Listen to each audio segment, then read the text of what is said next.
Shalom y bienvenidos a Vía Haftaj Israel, una frase hebrea que significa amarás a Israel. Esperamos que se queden con nosotros, ya que nuestro maestro, el Dr. Baruch, nos compartirá una enseñanza expositiva de la Biblia.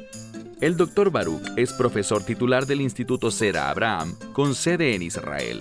Aunque todos los cursos en el instituto se imparten en hebreo, el Dr. Baruch se complace en compartir esta enseñanza en inglés con doblaje al español.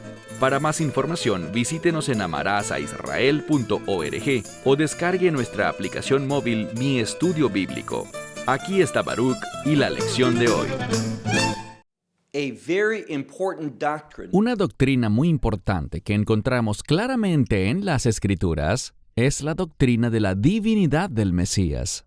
La Biblia revela que Yeshua HaMashiach, y por supuesto estoy hablando de Jesús de Nazaret, que Él es completamente hombre y completamente Dios. Esta es la verdad fundamental con respecto a otra doctrina importante que se relaciona con la divinidad del Mesías, conocida como la encarnación, que Dios, quien es espíritu, se revistió de carne humana y habitó entre nosotros. Cuando estudiamos proféticamente al Mesías, encontramos un nombre muy específico que Isaías menciona. Él lo llama Emanuel. Ese término, Emanuel, se deriva de tres palabras hebreas. Que significa con, luego Anachnu, en su forma abreviada Anu, que significa nosotros, y finalmente El, que significa Dios. Así que Emanuel significa Dios con nosotros. Los rabinos se refieren a este término, Emanuel, como el nombre redentor del Mesías. Los nombres son usados frecuentemente en las Escrituras para describir, y ellos describen lo que el Mesías haría en la tierra. Y eso es que nosotros, la humanidad, a través de su obra, si la recibimos por fe, podemos experimentar la redención. Y la consecuencia de la redención es esta: que podemos estar con Dios, con nosotros Dios, Emanuel, que podamos estar en la presencia de Dios. La buena noticia que encontramos en el libro de Hebreos es que el autor de Hebreos nos dice que la redención que el Mesías ha asegurado para aquellos que lo reciben por fe, ese acto de creer, ese arrepentimiento, esa fe, nos permite recibir gratuitamente, únicamente por la gracia de Dios. Esa fe produce para nosotros redención eterna. Y eso significa que vamos a estar en la presencia de Dios, estaremos con Dios por siempre y para siempre. Ese es el resultado de la obra redentora del Mesías. Por eso es que cuando Juan el Bautista vio a Yeshua en el río Jordán, viniendo a ser bautizado, habló de él como el Cordero de Dios que quita el pecado del mundo. Fue a través de la obra redentora del Mesías, del derramamiento de su sangre, cuando murió en la Pascua, en esa cruz, que Él aseguró para los creyentes que vamos a tener vida eterna, que nuestros pecados serán eternamente perdonados y que estaremos en la presencia de Dios, en el reino de Dios, por siempre y siempre. Les estoy compartiendo esto porque al concluir en la lección de hoy el capítulo 20 de Lucas, vamos a ver que el Mesías se refiere a uno de los salmos que escribió David, el Salmo 110. Y allí nos demostrará bíblicamente que efectivamente el Mesías es el Señor y también es llamado el Hijo de David. Y la única manera en que alguien pueda ser el Hijo de David y al mismo tiempo ser el Señor es a través de lo que ya he mencionado, esa encarnación, el momento en el que Dios, siendo espíritu, tomó carne humana. Toma tu Biblia y ve conmigo al Evangelio de Lucas, capítulo 20. Libro de Lucas, capítulo 20, y vamos a comenzar en el versículo 41.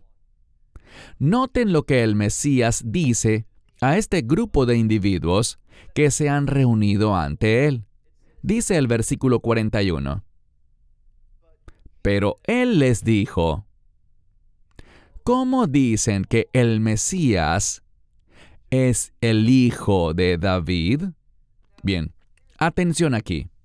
Sabemos que una de las formas en las que comúnmente la Biblia se refiere al Mesías, y es algo que vemos tanto en el Nuevo Pacto como también en el judaísmo, el Mesías es llamado el Hijo de David, y eso es porque Dios hizo con David un pacto, hablando acerca de uno que reinaría sobre el trono de David en Jerusalén.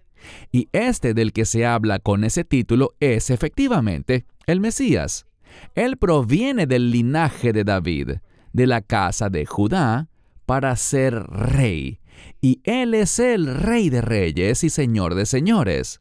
Así que el Mesías aquí en nuestro primer versículo, el 41, está hablando a la multitud, a estos individuos, y dice, ¿cómo dicen que el Mesías, cómo es que dicen que Él es el Hijo de David? Mira ahora el versículo 42. Y David mismo dice en el libro de los Salmos, aquí él cita el Salmo 110. ¿Y qué dijo David en el libro de los Salmos? El Señor dijo a mi Señor. Aquí tenemos esa misma palabra, Señor. Y la primera vez que se usa, se refiere al Señor Dios Todopoderoso. La segunda vez que se usa, se refiere al Hijo de David, que es el Mesías. Lo que descubrimos es lo siguiente. David lo escribió y David llamó al Mesías Señor. ¿Cómo pudo ser eso posible? Solamente porque el Mesías es divino. Como hemos dicho muchas veces, vemos bíblicamente que el Mesías es el Hijo de Dios. Y como Él es el Hijo de Dios, Él también es divino, completamente Dios. Y sabemos lo que escribió el apóstol Pablo cuando dijo que esa igualdad con Dios no fue algo que Yeshua sintiera que debía proteger o aferrarse. ¿Por qué? Porque aunque Él es igual a Dios, ciertamente es el Hijo de Dios. Y el término hijo nos habla de sumisión. El término hijo nos habla de un siervo. Y el término hijo nos habla de un heredero. Y el Mesías es todo eso junto. Él es el Hijo de Dios, Él honra a su Padre, también sirve a su Padre. Y en tercer lugar, Él recibirá una herencia de su Padre. ¿Y qué es lo que heredará? El reino. Eso es exactamente lo que vemos en Daniel capítulo 7, cuando habla del Mesías viniendo ante uno que Daniel llama el anciano de días. Todos están de acuerdo y no hay debate al respecto que el anciano de días es un término bíblico que se refiere a Dios el Padre. Así que el Mesías viene en las nubes, no hablando de su segunda venida, no hablando tampoco del arrebatamiento, sino de Él viniendo en las nubes ante Dios el Padre, el anciano de días. ¿Y qué es lo que hará? Él recibirá su herencia como el Hijo de Dios. ¿Y qué es lo que heredará? Él va a heredar un reino, va a heredar gloria y honor, y todas las personas lo van a adorar. Eventualmente llegará el día en el que toda rodilla se doblará y toda lengua confesará para gloria de Dios Padre que el Mesías es Señor. Así que no debería sorprendernos aquí que encontremos que Dios está hablando, y noten lo que dice, lean cuidadosamente el pasaje. Dice el verso 42. David mismo dice en el libro de los Salmos, el Señor dijo, ¿quién es ese? Dios Todopoderoso. Dijo a mi Señor, ¿quién es el Señor de David? El Mesías. ¿Y qué le dijo Dios Padre al Mesías? Siéntate a mi derecha. Esto es importante porque la derecha es un lugar de prominencia. Es un lugar importante. Hagamos una pausa. Hay algo bastante único que debemos recordar en el libro de Apocalipsis. Allí se habla frecuentemente sobre el trono de Dios. De hecho, si quieres hacer un estudio muy interesante, solo rastrea la palabra trono a lo largo del libro de Apocalipsis. Y una de las cosas que encontrarás es la siguiente. Encontrarás que el Mesías está delante del trono. Está a la derecha del trono. Y eventualmente, Él tomará el trono. ¿Por qué? Proféticamente ya hemos hablado de eso. En Daniel capítulo 7 dice que el Mesías heredará el reino y Él reinará sobre ese trono. Sabemos que históricamente no fue David sino el rey Salomón quien construyó el primer templo. Efectivamente, David lo preparó todo, pero fue el hijo de David, el rey Salomón, quien tuvo la responsabilidad de construir ese templo. El hijo de David. Y vemos cómo ese término, hijo de David, está tan relacionado con el templo, con el reino y con las promesas de Dios. Por lo tanto, mira lo que dice. El Señor dijo a mi Señor, eso es lo que David está escribiendo en el Salmo 110, siéntate a mi derecha. ¿Y qué será lo que hará Dios? Pasemos al siguiente versículo, el 43. Hasta que yo ponga a tus enemigos como estrado para tus pies. Lo que esta escritura está diciendo es lo siguiente. Se acerca un tiempo, y alabamos a Dios por esto, cuando todos los enemigos de Dios, y cuando pienso en los enemigos de Dios, ¿sabes quién viene a mi mente primero? Satanás. Ese viejo diablo, la serpiente antigua.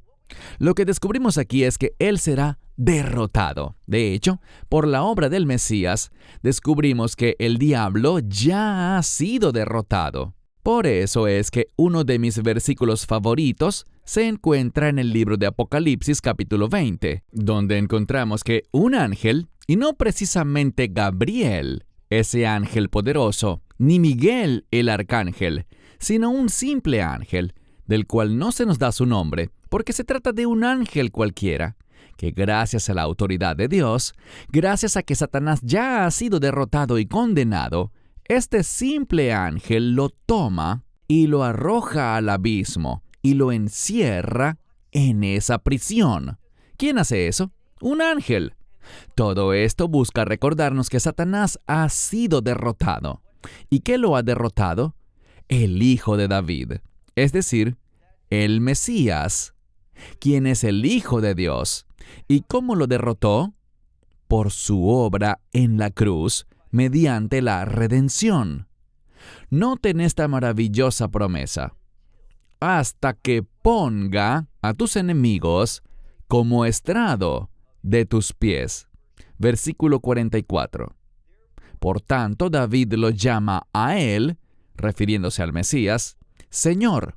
Bien, si David lo llama Señor, y el contexto aquí no habla simplemente en términos de amo o dueño, sino que es una referencia al Señor de señores. Es una referencia a Dios. Es una referencia a la divinidad del Mesías. Así que dice, por tanto, si David lo llama a él Señor, ¿cómo es posible que él sea a la vez su hijo? Entonces, si él es el Señor, es decir, Dios Todopoderoso, ¿cómo puede ser también el hijo de David? Solo hay una respuesta. Ya hemos hecho alusión a ella 2 veces y lo haremos una vez más, por tercera vez. Es por medio de la encarnación, mediante la que Dios ha hecho algo. Él ha visitado a su pueblo y se ha humillado a sí mismo. Imaginen eso. El Dios Todopoderoso, Santo, perfecto y justo, que no necesita nada ni le falta nada, que es totalmente autosuficiente, Él se humilló a sí mismo, tomando forma de carne humana. Bien, estamos hablando del Hijo de Dios. ¿Por qué?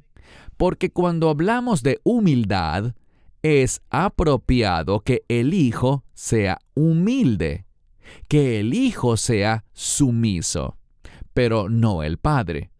Y noten que estos términos se relacionan literalmente con tres personas distintas. No creemos que ellos sean modos, ni creemos que sean partes de Dios, sino que son tres personas distintas: Dios el Padre, Dios el Hijo y Dios el Espíritu Santo. Y lo que descubrimos aquí es que se refiere al Hijo, y cuando se habla del Hijo, la sumisión debe venir a nuestra mente. Sumisión con un propósito, con un objetivo. ¿Cuál objetivo? Honrar al Padre. Él se somete con el fin de honrar a su Padre y, oye bien, para cumplir la voluntad de su Padre. Esta es la gloria del Hijo, que Él cumpla el propósito de su Padre. Y quedó confirmado que el Mesías efectivamente cumplió eso. ¿Cómo fue confirmado para nosotros? ¿Qué hizo Dios el Padre para demostrar que lo que Yeshua hizo estuvo conforme al plan de su Padre, al propósito de su Padre, a la voluntad de su Padre?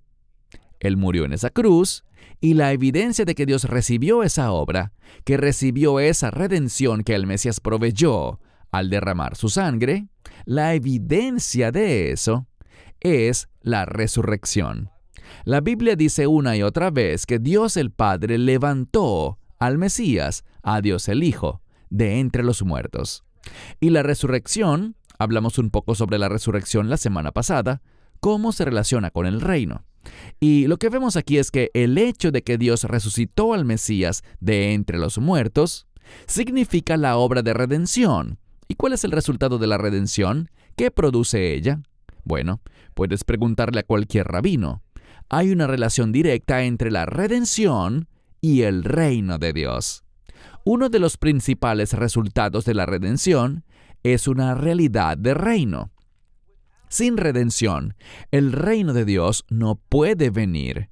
Nadie podría formar parte de él, pero a través de la obra redentora del Mesías, el reino vendrá, y el Mesías es conocido como el Señor de señores y el Rey de reyes.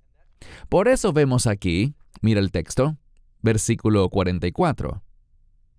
Por tanto, si David lo llama Señor, ¿cómo es posible que sea su hijo? Versículo 45. Pero, oyéndolo, ¿quién lo oía? Todo el pueblo. Oyéndolo todo el pueblo, dijo a sus discípulos.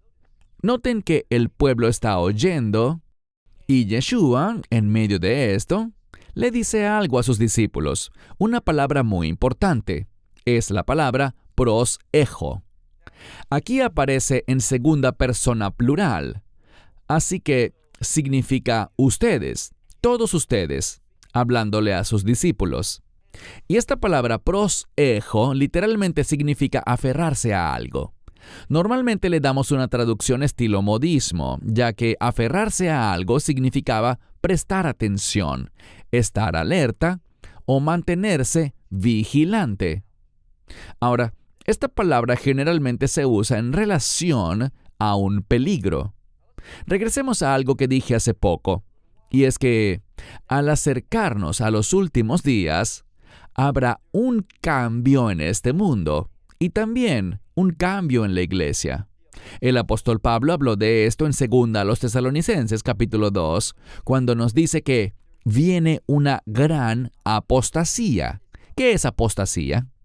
Es apartarse de la verdad, apartarse de aquello que es bueno y agradable a Dios, hacia aquello que es desagradable y contrario a la voluntad de Dios. Y vamos a ver esto dentro del propio cuerpo de creyentes. Usé ese término no hace mucho tiempo porque hay muchos que se hacen llamar creyentes, pero no lo son. Son discípulos falsos. Estos son los que se dejarán abrumar por las preocupaciones de la vida y cuando sean perseguidos por su fe, abandonarán esa fe. ¿Y saben qué? Ellos nunca tuvieron una fe verdadera, nunca fueron salvos. No se trata de perder la salvación, sino que se trata de que nunca fueron regenerados, nunca tuvieron esa vida nueva. Por lo tanto, se van a apartar, van a cometer esta apostasía, van a alejarse de la verdad y van a negar la divinidad del Mesías. Por lo tanto, el Mesías dice aquí, mire de nuevo, versículo 46. Tengan cuidado o guárdense de los escribas. Bueno, la semana pasada vimos que los escribas entendieron algo muy bien, pero él no dice tengan cuidado de todos los escribas. Él califica la declaración. Dice, tengan cuidado de los escribas y recuerden que mencionamos que los escribas eran estudiosos de la Biblia. Pero aunque puedas conocer la verdad, la pregunta es, ¿te está cambiando esa verdad?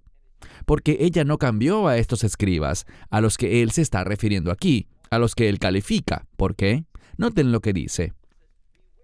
Tengan cuidado de los escribas, los que desean andar con largas túnicas. ¿Qué más les gusta?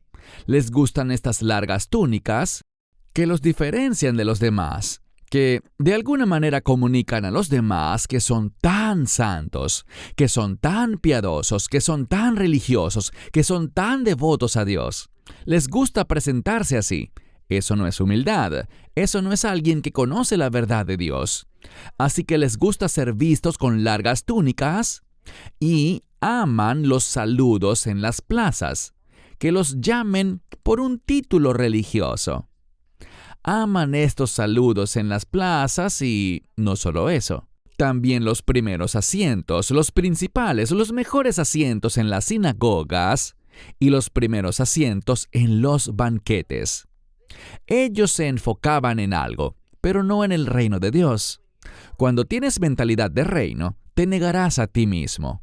No pondrás el énfasis en lo material, sino que pondrás el énfasis en las promesas de Dios, en las bendiciones de Dios, que vas a recibir no en esta era, sino en la era venidera, en el reino de Dios. Pero estos escribas, de quienes el Mesías dice, cuídense, guárdense, él lo advierte. A ellos les gusta vestirse de forma religiosa para ponerse por encima de los demás. Les encanta ser saludados y reconocidos. Esto es orgullo. Y les encantan los mejores asientos en las sinagogas y los mejores lugares en los banquetes. Y noten algo más. Leamos ahora el versículo 47. Dice aquí que ellos devoran las casas de las viudas. ¿Qué significa eso? Ellos ven a estas mujeres vulnerables, mujeres que no tienen un hombre que las proteja, ningún hombre que las asista. Están solas. ¿Y qué pasa? Ellos las persiguen. Podríamos decir que las acosan. ¿Y qué hacen? Quieren devorar sus casas. Es decir, el término casas tiene que ver con sus posesiones. Ellos procuran hacerse amigos de estas viudas, les prestan atención para poder engañarlas y hacer que les den sus bienes, su riqueza. Por eso dice, estos son los que devoran las casas de las viudas. Y noten algo más. Dice que también, por pretexto, eso significa algo que es falso, que intenta aparentar ser real. ¿Y qué quieren aparentar? Bueno, les gusta hacer largas oraciones. Ellos hacen estas oraciones bien, pero bien largas, tratando una vez más de mostrar cuán santos, cuán justos, cuán religiosos y cuán comprometidos están con Dios. Pero el Mesías dice que es un pretexto, es falso, y es una actuación que usan para engañar a los demás. Por tanto, Él les dice, cuídense. Y este término, aférrense, que significa tengan cuidado o presten atención, literalmente es aferrarse a algo. Y es una advertencia. Vemos que el Mesías usa este término en muchos lugares de la Escritura con respecto a los últimos días. Y una de las formas como debería entenderse es la siguiente. Las cosas que has aprendido, las cosas que has recibido, la verdad de la palabra de Dios, las doctrinas de la Escritura, aférrate a eso. No permitas que lo que sucede ahora y lo que sucederá en los últimos días te aleje de la verdad de Dios. Por eso dice, tengan cuidado, estén atentos, guárdense. Y dice aquí que estos individuos de los que deben guardarse aman devorar las casas de las viudas y por pretexto hacen largas oraciones. Concluyamos. Mira la última parte del versículo 47. ¿Qué dice el Mesías? Él dice estos, y es enfático. Estos escribas, en otras palabras, recibirán, y usa una palabra para algo abundante. Sabemos que la Escritura dice que el Mesías vino para que tengamos vida, y que sea una vida en abundancia, que crezca más y más. Este es el mismo término. Pero aquí no está hablando de una vida abundante. No está hablando de vida en el reino de Dios y de las bendiciones que vamos a tener en el reino, en la presencia de Dios. Dice algo muy diferente, que ellos van a tener algo que es abundante, algo que va en aumento. ¿Y qué será? Bueno, aquí lo dice. Estos son los que recibirán más y más abundante, y aquí viene la palabra, juicio o condenación. Lo que la Escritura nos está revelando es lo siguiente. Solo hay dos lugares posibles donde puedes pasar la eternidad. Uno es la Nueva Jerusalén. Y si no estás en la Nueva Jerusalén, ¿sabes dónde estarás? Serás arrojado afuera, donde hay oscuridad, que equivale a miedo, donde hay llanto, que equivale a tristeza, y donde está el crujir de dientes, que equivale a dolor y tormento. Así que entiende esto. O bien estarás en la presencia de Dios por los siglos de los siglos, y serás receptor de las bendiciones de Dios por los siglos de los siglos, las promesas de Dios por los siglos de los siglos, o vas a tener temor, tristeza y dolor por la eternidad. Elige sabiamente. Toma hoy la decisión de decirle que sí al Evangelio, de arrepentirte de tus pecados, de confiar en la suficiencia de la cruz y el derramamiento de su sangre, para que tú puedas hallar la salvación y puedas ser invitado al reino de Dios, donde conocerás la presencia de Dios y sus bendiciones por los siglos de los siglos. Cierro con esto hasta la próxima vez. Shalom. Esperamos que te hayas edificado con el mensaje de hoy y lo compartas con otros. Te invitamos a seguir nuestros estudios cada semana por este canal y por el portal de YouTube de Amarás a Israel. También puedes descargar nuestra aplicación móvil gratuita, Mi Estudio Bíblico. Finalmente, para obtener más información sobre nosotros, visita nuestra web amarasaisrael.org, donde encontrarás otras conferencias de Baruch en audio, video y texto. Hasta el próximo programa. Que el Señor te bendiga en Yeshua HaMashiach, Jesús el Mesías, mientras caminas con Él. Shalom desde Israel.